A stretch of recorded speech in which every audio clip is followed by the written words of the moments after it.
Last time on Dragon Ball What If, Goku, Vegeta, and Piccolo were able to grow strong enough to be able to destroy 17 and 18, and later restore everything and everyone that the cyberized duo destroyed, restoring peace to the world. However, this peace didn't last forever, as 7 years later, the Earth faces a potential new danger, the dormant but mighty Majin Buu. Will Goku and the Z Fighters succeed in preventing the awakening of this ancient Majin?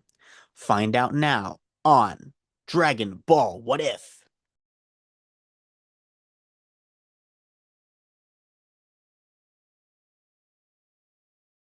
Goku looks at Shin with bewilderment. Babidi? Majin Buu? Who are they? Shin decides to give the father-son duo a history lesson of the evildoers in question. Long ago, an ancient wizard, Babidi, had created, at least to Shin's knowledge, a terrifying creature known as Majin Buu, using the monster's immense strength to rampage across the cosmos, eradicating countless lives in their wake. Not even his fellow Supreme Kais were spared, and they, including himself, were each far stronger than not just Frieza, but also 17 and 18, and Majin Buu was able to dispose of them rather handily. Yes, Shin, as unbelievable as it sounds, is stronger than 17 and 18. In the Android saga of the original story, Piccolo, who had fused with Kami and became the nameless Namekian, was on par with 17 in terms of power. The Super Namekian would then later train in the hyperbolic time chamber for a full year, becoming even stronger and surpassing both present 17 and 18, who were stated to be even stronger than future 17 and 18, who are the same versions that our heroes killed in this story.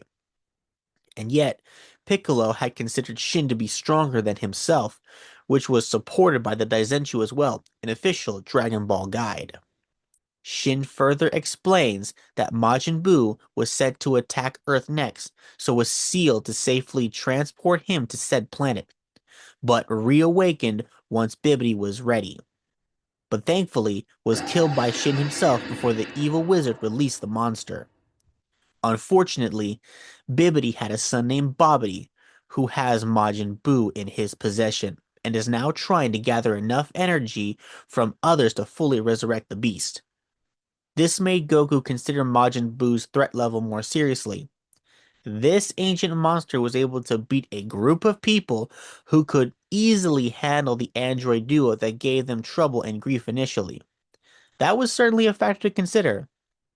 Then again, they had far surpassed those two in the end, and have only gotten stronger during these past 7 years. Goku was confident in their collective power should they need to fight Majin Buu.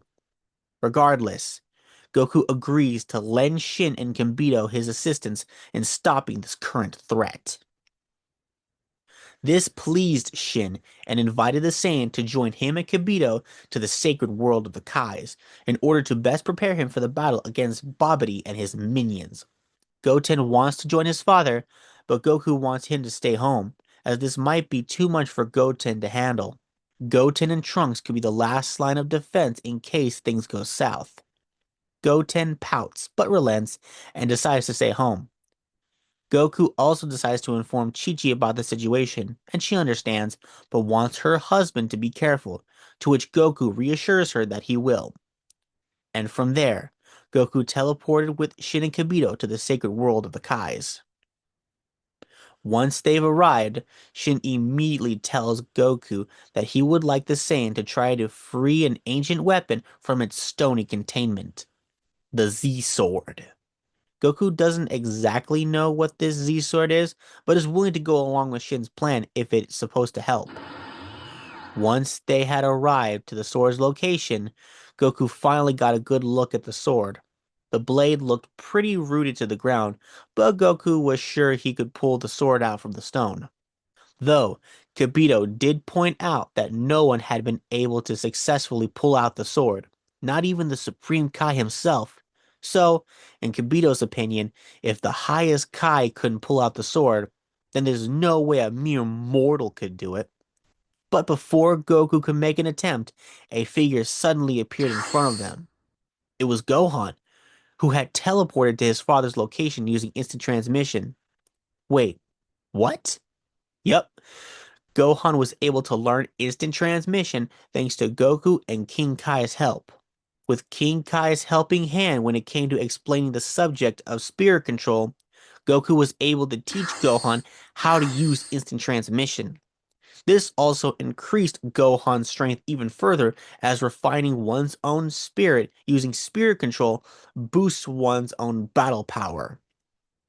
The reason Gohan teleported to Goku's location was because while he was training, he suddenly sensed Goku's ki in the realm of the other world, but was somewhere else. It got Gohan curious, as his father would always teleport to King Kai's planet to visit him whenever he came to the other world. With a mind filled with curiosity, Gohan teleported to the sacred world of the Kais to investigate. Goku was surprised and excited to see Gohan, while Shin and Kibito were just surprised. Well, more surprised than Goku was to see someone able to appear in their sacred land so easily. Goku quickly tells Gohan about the situation, about Majin Buu, and about the Z-Sword. Gohan quickly understood the situation and stood with Shin and Kibito to watch his father's attempt to pull out the sword. At first, Goku couldn't move the sword in his base state, but after transforming into a Super Saiyan, the orange-clad Saiyan was successfully able to remove the Z-Sword from its stony prison, much to Gohan's and Shin's happiness, as well as Kibito's shock. After removing the sword, Goku was able to successfully master the handling of the blade within less than a day, even faster than Gohan did in the original story. Even this version of the young half-Saiyan in question was able to master the Z-Sword just as fast as Goku when the Saiyan suggested he try it out as well. All seems to be going well until Goku suggested that they try out the Z-Sword to see just how powerful it really was. However, this led to the Z-Sword getting broken in two by a block of Kachin, the hardest known metal in Universe 7. Shin and Kibito are absolutely devastated. How could this be? The Z-Sword is supposed to be the greatest weapon in the universe. Goku and Gohan were surprised by how things turned out as well, but also disappointed.